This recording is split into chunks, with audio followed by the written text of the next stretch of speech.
Moro moro vaan kaikille. Tässä on mun projektipyörä, jonka mä ostin 20 mun naapurista. Se oli mun mielestä tosi hyvä.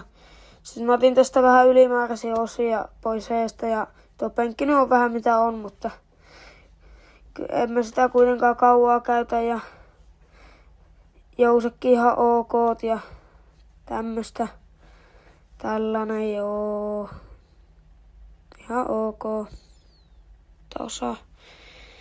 Sitten tossa on mä otin renkaat pois. Tossa on ne renkaat. Damn. Sitten mä aloitin hiomaan tätä. Ja jos te olette joskus hionut jotain, niin te tiedätte kuinka ärsyttävää tuo hioa tolleen käsin. Niin sitten mä ajattelin hankkia tämmösen hiomakoneen, tämmönen. Dajum.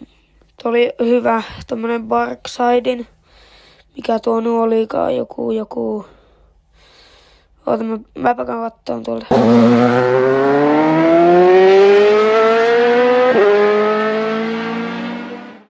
No niin, tästä nyt olisi tämmönen Barksidein Disc Sander. Ihan ok. Hyvä.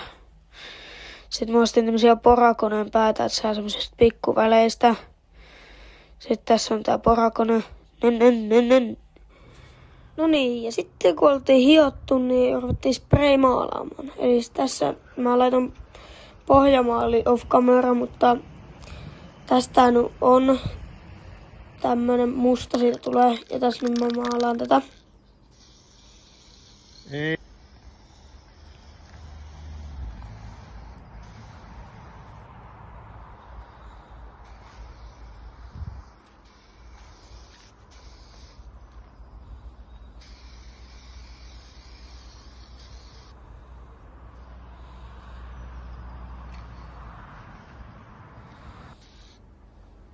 Sitten ruvettiin laittaa lakkaa.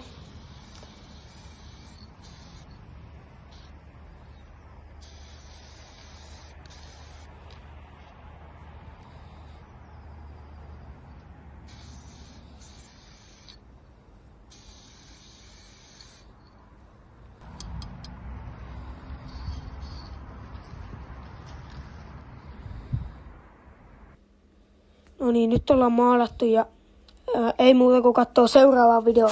Moro!